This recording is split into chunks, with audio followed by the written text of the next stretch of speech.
Welcome to RiverSceneMagazine.com. I'm Bill, and seated next to me is the Big K.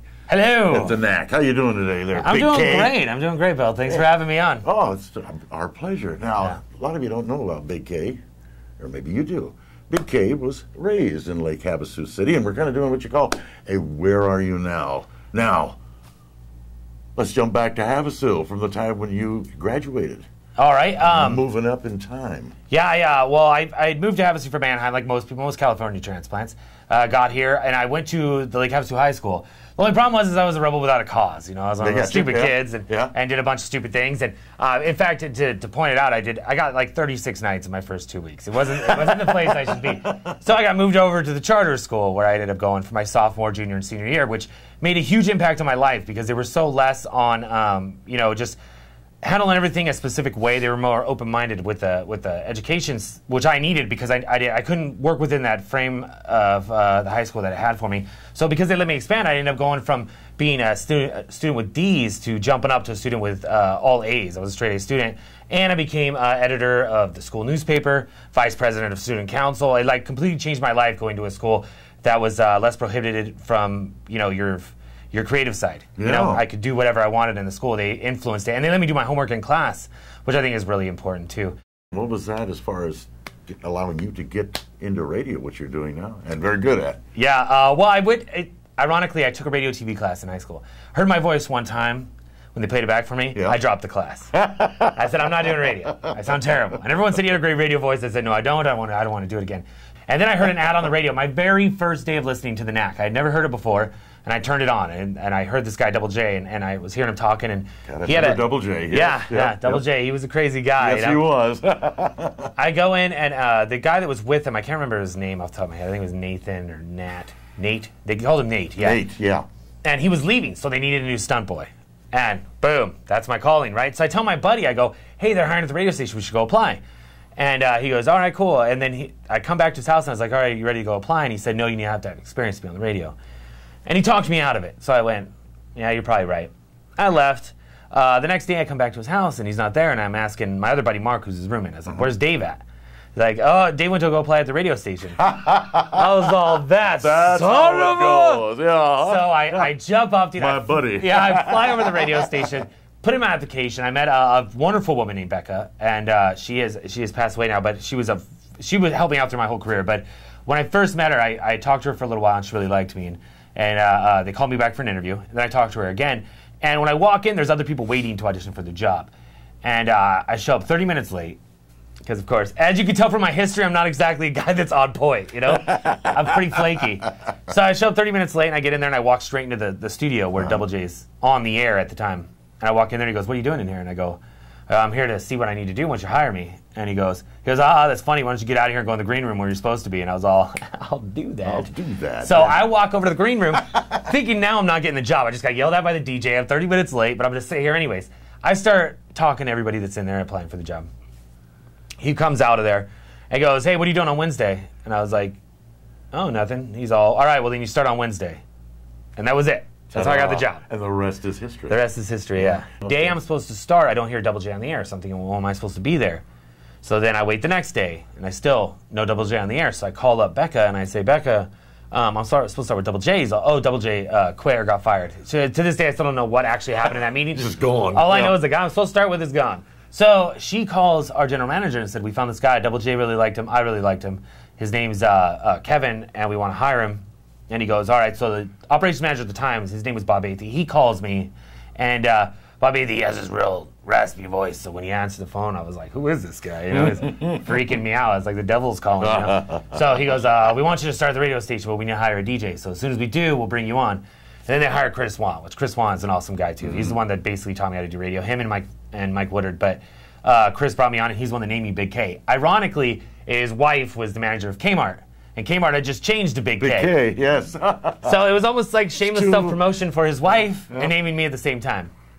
And actually, now I go by the Big K experience, which is totally different. And this is the part of the story that means the most to me, because this is actually what grew me as a person. When me and Chris Swan were there, Chris quit. Well, and Becca had passed away, and Nicole actually came on. when Nicole came on, she was on, and we hated each other with passion. I mean, hated each other. I used to try to get her to quit all the time. And she would talk bad about me. We'd go back and forth. In fact, I'm so far from being a right-wing voter or anything like that, but I would bring up all that kind of stuff because I knew it drove her nuts. You know, it drove her absolutely nuts. And so I would. And just to torment. Yeah, just to torment. Got it, yeah. One day we're in the studio, we're doing our thing, and Chris, you know, it's he's done. He leaves the radio station. So they come up to us, and we realized at that moment in time it was fight or flight. You know, we could keep fighting with each other, and we wouldn't go anywhere, or we started to become friends, and we carry the morning show. Work it out, yeah. Yeah. So they brought Mike Woodard down to be our host at the time, because even though I thought we were prepared, I realized now that we weren't prepared to take on a morning show by ourselves. She was, I wasn't. You know. And at that time, she still couldn't control me yet. And I remember when she had a meeting with all the big dogs. It was Dave Cooper. I'll give a list of names that nobody knows, but they're all in there. It's all of our big bosses. They're in there, and they bring me in. They're big K. We want you to say whatever you want. Do whatever you want. That's your attitude. Do it, you know? Mm-hmm. I was like, all right, cool. Well, I leave. And then I forgot my soda, so I come back in, and I hear them telling Nicole, all right, make sure Big K doesn't do whatever he wants or say whatever he wants. All right? You're leading the show. And so then I realized Nicole was my boss, right? They didn't tell me that, but I realized in that meeting that she was my boss. It didn't stop me from doing whatever I wanted. She just yelled at me more when I did it. So then years later went by, and we started to become friends, and then we started dating. And then we ended up getting married. But we didn't tell anybody that we were married for a long time. Oh, as a matter of fact, the first time I proposed to her here in this studio, which was... We're in Bullhead, by the way, guys. Yeah, in the Bullhead studio. We had one in Lake Havasu, which we worked at for 5 years. I worked at for 5 years, 6 years, something like that. So it was 5 years, and we'd already been married for 4 years by the time I proposed to her in this studio. Because I was tired of people not knowing that we were married. You know, it was like, everywhere we go, they just think that we're best friends or whatever. Yeah. And so I ended up proposing to her here. But she literally built me as a radio personality, changing the way I think, you know. And you realize, when you do anything in the media, you have a certain responsibility. And that's why I get a little upset at some of the artists that we play, like Miley Cyrus, who does ridiculous things. Mm-hmm. You know, and these different artists that just say stupid things, like Kanye West, or you know, that slam other people for nothing. And because you have a certain responsibility to not only entertain people, but also don't act crazy. Because you don't want everyone else acting the same way you do. We get it, you're an artist, and trust me, my attention span lasts 30 seconds. So when you talk to me, I could be all over the place in one day. I could do 50 different things. But when I talk to my audience, I want to make sure I'm respectful towards not only the music industry, but also the entertainment industry and the people that are listening. And with that being the case, that's where Nicole came in. She taught me to do that and to really pick and choose the kinds of things I want to talk about rather than just blurting out the most obscene things or the most, not obscene, but you know, the most radical things because I wanted those. I knew people would pay attention if I said it, but nobody would really respect the show if I did. A while back, I spoke at the library for children about bullying because I had a lady in here from the library, and I was all, why are there no books with a fat redheaded superhero? You know, what's the deal? I can be a superhero.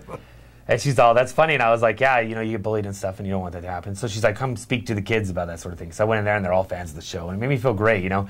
And I went on this thing about, you know, be as original as you should be without trying to, you know, don't push yourself over the original boundary. Like I was saying with those artists, they just try to do the most outrageous things so that people pay attention to them, and they'll fade off, you know, they'll fizzle off.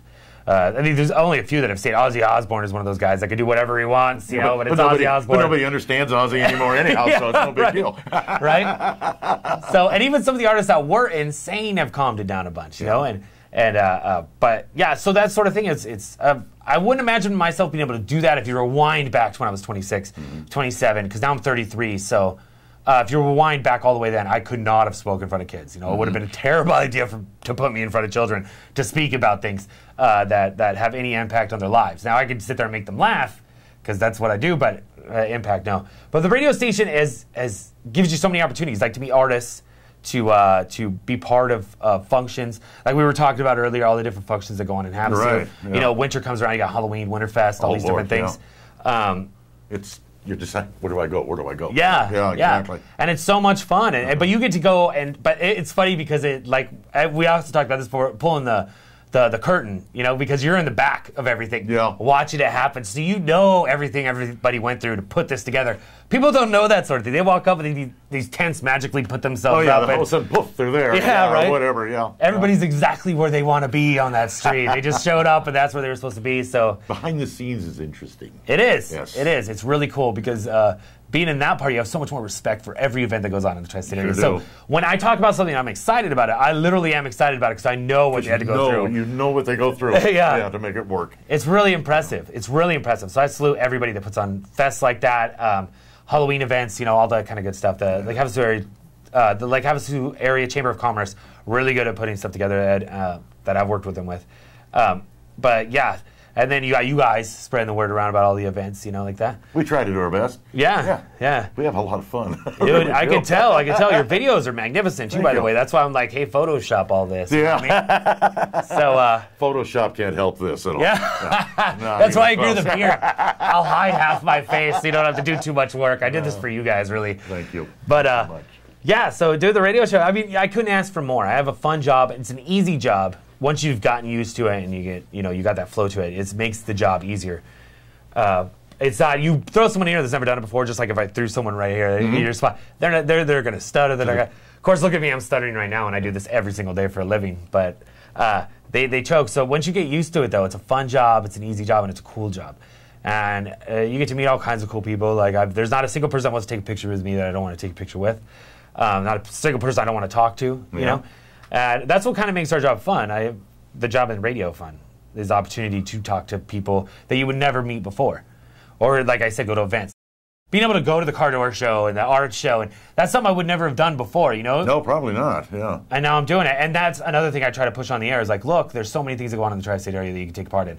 So many things that you say there's nothing to do, but especially during the wintertime, there's always something to do, always something you can plan for, always something you can have fun with. Yeah. And that's what I try to lay on people on the radio. That's wonderful. That's wonderful. Well, there you go, folks. You wondered, what have you been doing all these years? Here he is right here, the Big K, at the NAC. You've had quite a life up to this point. I have. And I think it's great. So, hey, you've got an open forum right here.